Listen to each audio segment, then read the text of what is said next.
높임 표현을 먼저 좀 얘기를 하겠습니다. 높임 표현. 오늘은 요것만 하더라도 시간이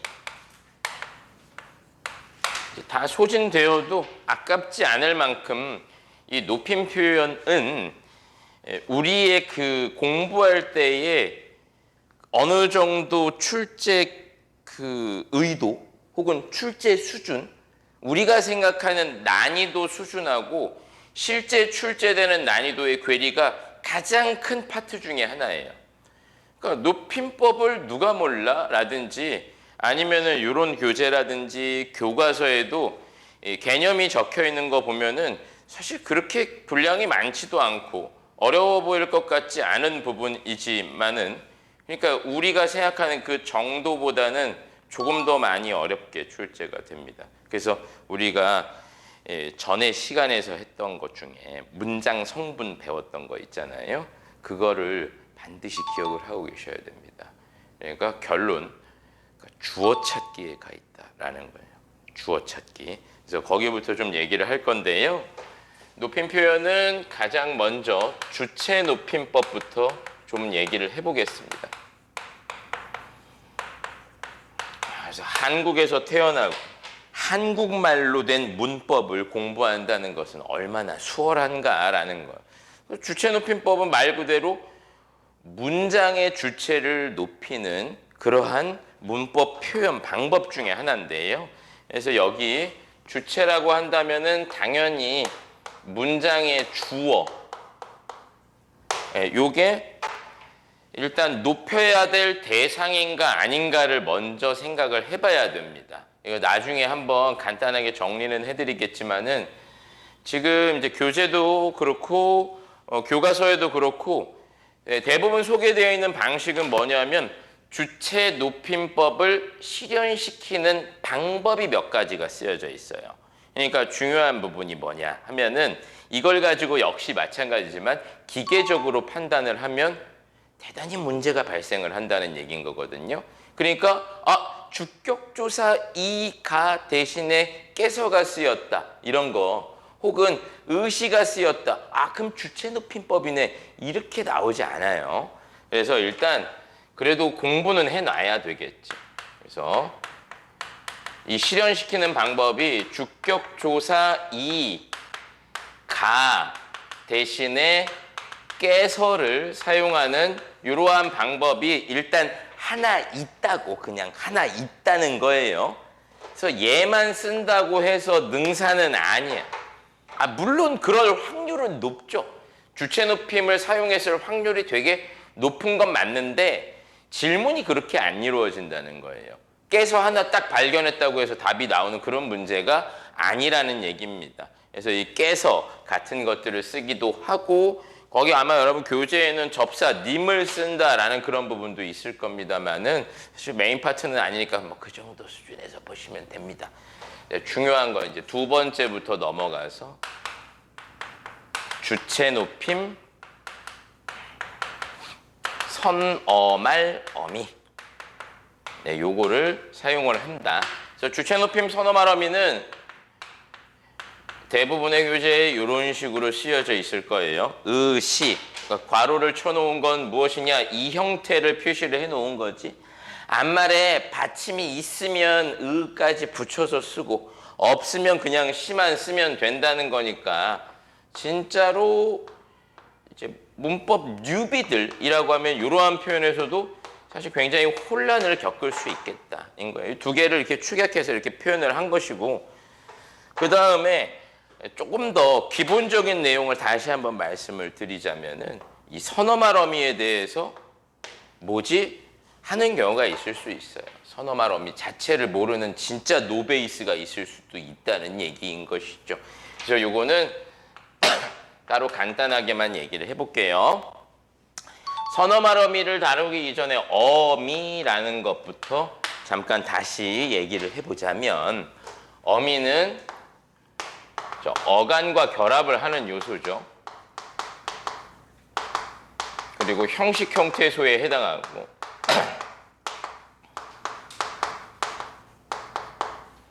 그래서 이게 동사, 형용사 같은 용언으로 단어로 인정을 받기 위해서는 어간과 어미는 당연히 붙여 써줘야지 단어로 인정이 되고, 이게 쪼개져 있는 상태는 형태소의 개념이라고 보시면 되겠습니다. 그래서 어미에는 크게 봤을 때 어말 어미가 있고 선 어말 어미가 있는데요. 이거를 보고도 어떤 기능이나 얘네의 정체성 이런 것들이 즉각적으로 와닿지 않는다 하면은 한자어 때문에 그렇죠. 사실 어려운 한자어는 아니거든요. 말이라고 하는 것에서 어는 단어 얘기하는 거예요. 그리고 말은 끝 말자입니다. 그래서 단어의 맨 끝에 오는 어미가 어말 어미가 되겠습니다. 그러니까 예를 들어볼게요.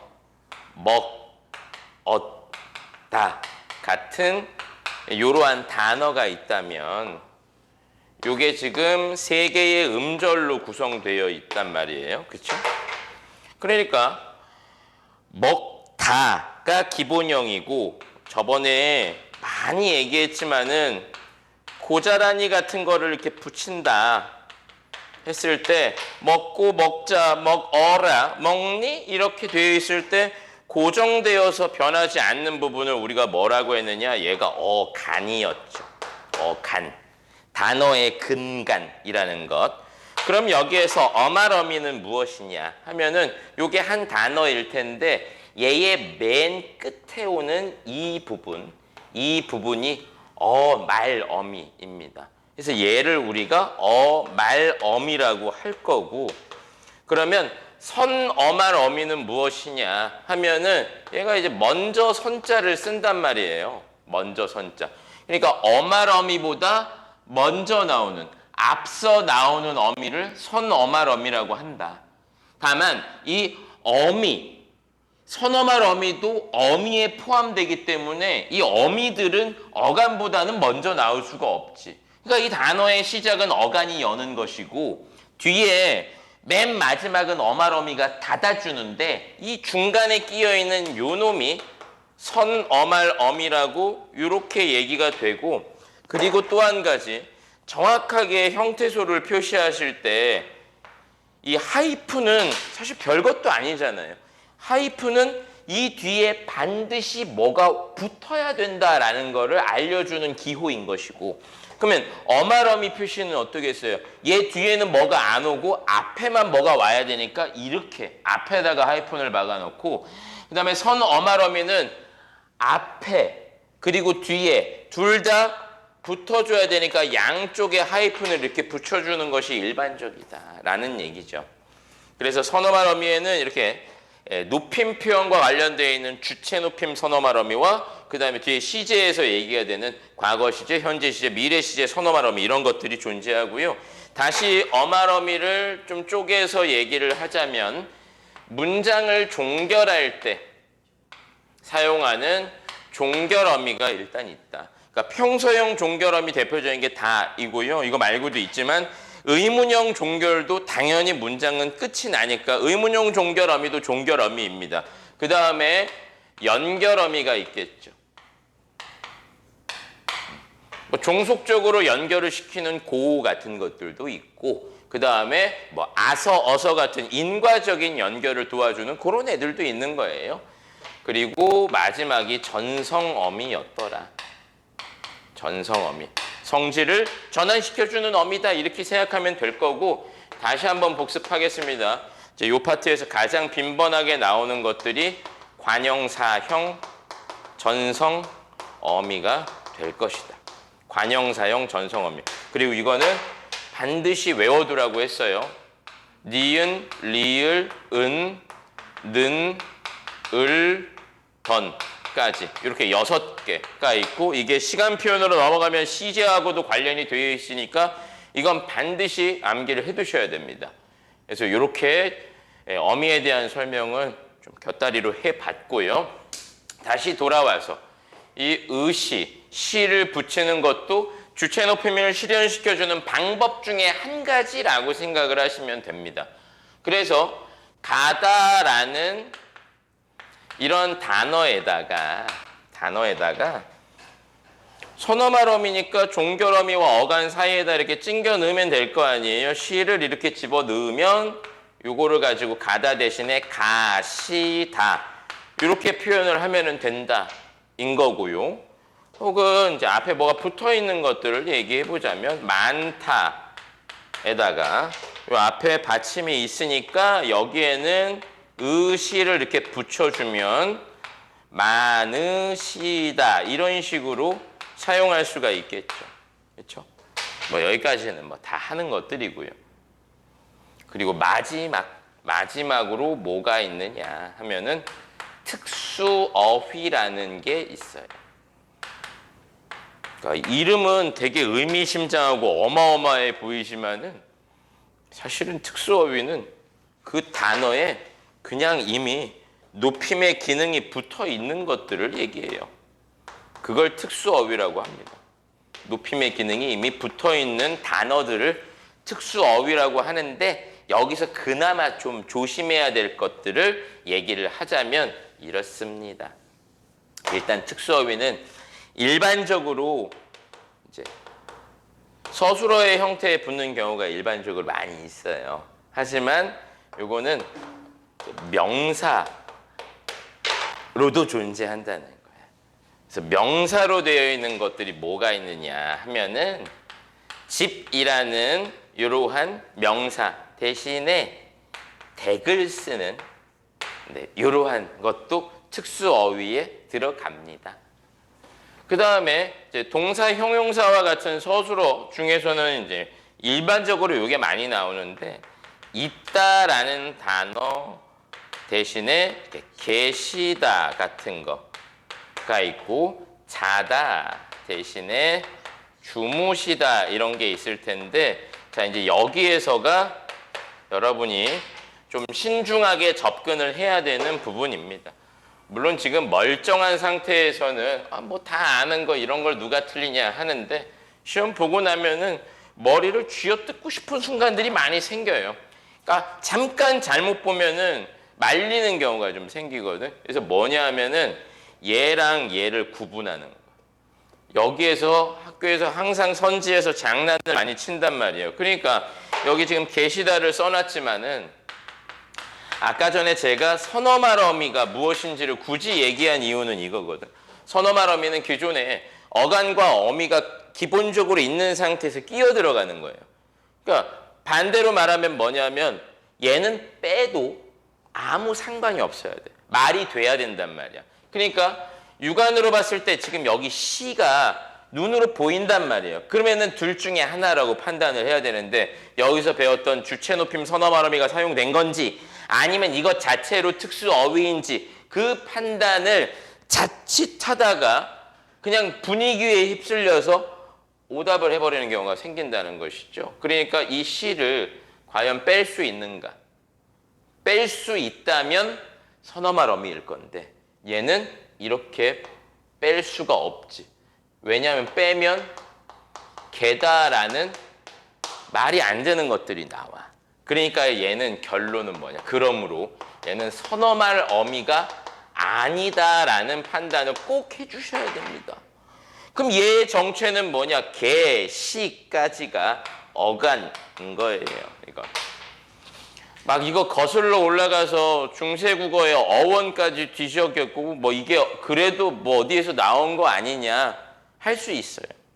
왜냐하면 예전에 뭐 겨다, 개다 이런 게 실제로 있다라는 뜻으로 사용이 되기도 합니다. 근데 그건 중세 문법이고 지금 이걸 판단하는 기준은 현대 문법이에요. 아무튼 이것은 선어말 어미가 아니라 특수어휘로 본다. 여기 마찬가지예요. 주무시다도 시를 빼면 주무다. 이건 말이 안 되니까 이거는 시가 들어간 것이 아니다라는 거를 반드시 기억을 해두시면 되겠습니다. 됐죠? 그래서 개념은 이래요. 주체 높임은 대단히 쉬운 개념이기는 한데 실제로는 그렇지 않다는 걸 슬슬 얘기를 해볼까 해. 그래서 실제로 출제가 어떻게 되는지 이걸 좀 말씀을 드리자면 출제 포인트는 무엇이냐? 이게 주체 높임법이냐 객체 높임법이냐 그걸 물어보는 게 아니야. 그래서 처음에 순서를 말씀드릴게요. 배운 대로 하시면 됩니다. 서술어를 찾아. 서술어를 찾아. 그리고 이 서술어는 두 개가 나올 수도 있습니다. 두 개가 나올 수도 있으니까 따박따박 서술어를 찾아주고 그 다음에 당연히 주어를 찾으면 되겠죠. 항상 다시 말하지만 누가 무엇이에 연결되는 이 어절로 찾고 특히나 학교 시험에서 많이 하는 것들이 무엇이냐면은 생략된 주어가 있다면 이 생략된 주어도 여러분이 맥락을 고려해서 재구성을 해줘야 됩니다. 대화 상황 같은 것들이 나왔을 때 이럴 때 주로 주어를 생략해버리는 경우가 많아요. 누나와 동생의 대화 같은 거, 뭐 아버지가 뭐 할머니 모시고 어쩌고 저쩌고 막 이런 거 막 나온단 말이야. 이럴 때 생략된 주어를 재구성하는 것까지 여기까지 했으면 거의 다 왔어요. 그러면 이 문장에서 대부분 문제가 어떻게 출제되냐면 주어도 나오지만 주어가 아닌 것, 즉 주체와 객체가 둘 다 등장하는 경우가 많아요. 객체 뒤에서 하겠지만 객체 높임법에서 이 객체는 목적어 혹은 필수 부사어 이런 데에 등장을 합니다. 그러니까 쉽게 생각하면 돼요. 주어가 아닌데 사람 비스무리한 거 나오면 객체로 밀어넣으시면 돼요.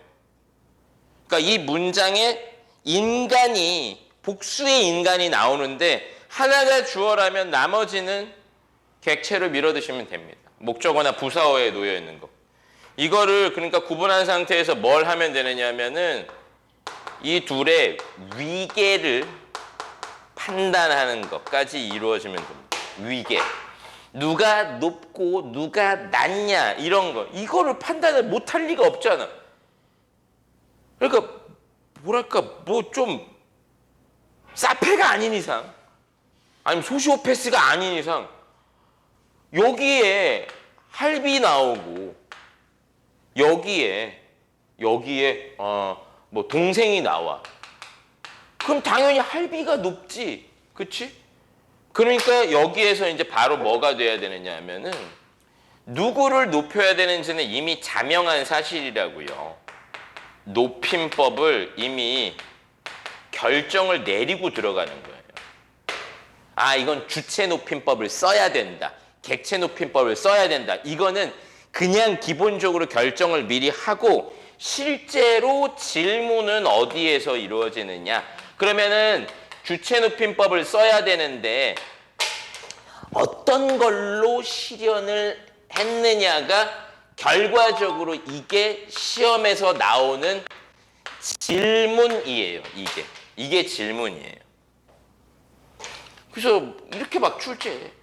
뭐 주체인 할머니를 높이기 위해 뭐 주격조사 깨서를 뭐 사용하였군 뭐 이런 식으로 나오고 아니면 이제 이게 5개씩 들어가니까 이렇게 했다가 뭐 특수어휘 뭐 들이다를 사용하였군 뭐 이렇게 나온 거야. 아니면 주체 높임 선어 말함이 의시를 사용하였군 이렇게 막 나와. 그리고 이 문장에는 객체도 높여야 되는 상황까지도 같이 섞여 들어가는 경우가 많습니다. 그러니까 여기에 이제 포인트는 얘기해 드릴게. 봐봐. 과연 할머니가 주체가 맞느냐 이런 거. 이런 게 하나의 포인트가 되는 것이고 나머지는 뭐냐. 이 실현 요소가 과연 이게 맞냐. 특수어휘가 맞냐. 혹은 선어말음이냐. 이거를 판단하는 것까지가 대부분 문제 구성은 이렇게 돼 있어요. 그러니까 막 그 어설프게 빨리 푼답시고 막 이렇게 접근을 하면은 문제가 생길 수 있다는 거. 그래서 이렇게 접근하자라는 거를 좀 기억을 해 두시라. 됐죠? 네. 그 다음에 이제 좀 지울게요, 이건. 그 다음에 이제 생각해 봐야 될 부분이 하나가 있어요. 그게 뭐냐면 이 주체 높임법에만 등장하는 개념인데요. 그게 바로 간접 높임입니다. 자, 객체 높임에는 간접 높임이 등장하지 않아요. 장담하는데 간접 높임은 반드시 출제됩니다. 이제 뭐 1학년 애들도 이게 이번에 기말 범위에 들어갈 텐데, 이게 좀 약간 껄끄러워. 그렇다고 해서 안 나온다는 기대를 하면 안 돼. 오히려 그런 거는 따박따박 나와준단 말이에요. 그래서 간단하게 얘기하면 원래는 주체를 높여야 된다. 주어를 높여야 되는데 주어와 관련 있는 이러한 주어를 대신 높이는 거예요. 그러니까 대부분 이런 건 서술절을 아는 문장이 많겠죠. 그렇지? 주어가 여기도 있고 여기도 있을 거란 말이야. 그렇지? 그러니까 사람이 아닌 경우가 많을 건데 뭐 사람일 수도 있어요. 그러니까 주어와 관련이 있는 이 주어들은 일종의 이제 뭐가 있느냐면 대표적으로 이제 신체 같은 게 있어요. 신체 부분. 그 다음에 소유물.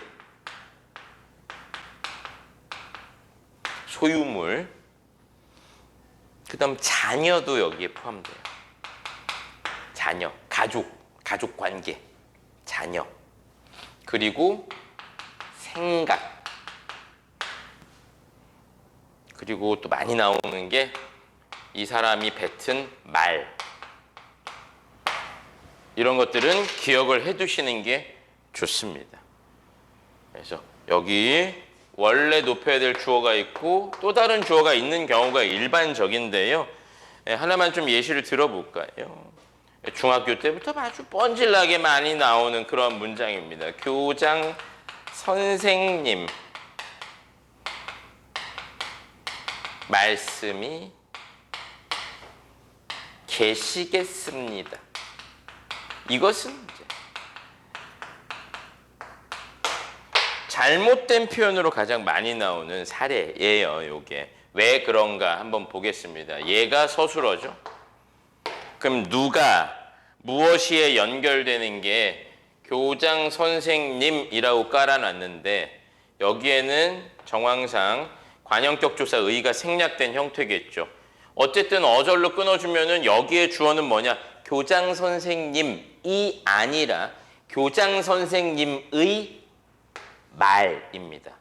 그러니까 이 말은 실제로 높여야 될 대상이 아니죠. 하지만 이 사람이 한 말이기 때문에 간접 높임을 사용을 해줘야 되는데 여기에서 기억해줘야 될 게 뭐냐 하면은 간접 높임에서 가장 중요한 포인트 반드시 주체 높임 선어말 어미 이거를 반드시 사용해 줘야 된다. 어디에서? 서술어 부분에서. 그러니까 특수어휘를 쓰면은 안 되는데 이게 서술어가 아닌 그냥 일반 이런 명사 파트 이런 데에서는 사실 써야 돼요. 말 대신에 말씀을 썼지? 이거 특수어휘예요, 이거. 근데 여기에서는 반드시 주체, 높임, 선어말 어미를 써야 된다는 얘기인 거예요. 그래서 계시다라는 이 특수어휘 이거를 사용하면 안 되고 얘를 가지고 의시를 쓰는 이러한 식으로 수정이 이루어져야 돼요. 있다에서 잇, 의시, 나머지 시제 일치 그 다음에 상대높임법 등급도 일치 있으시겠습니다. 요게 일단 정석입니다. 요게 됐죠? 됐어. 그래서 이런 문제들인데 이게 맞냐 틀리냐라는 것을 물어보기도 하고 아니면 이거를 고친 내용이 적절하냐 이런 거를 물어보기도 한단 말이에요. 그래서 간접 높임은 개념은 이러한데 직접 여러분이 문제를 다루시면서 아 이렇게 출제가 되는구나라는 거를 자꾸 이제 내면화시키는 그런 과정이 좀 필요하다라는 얘기입니다. 그래서 우리 잠깐 끊었다가 객체 높임, 상대 높임 합시다. 뚱뚱뚱뚱뚱 뚱뚱뚱뚱뚱뚱뚱뚱뚱뚱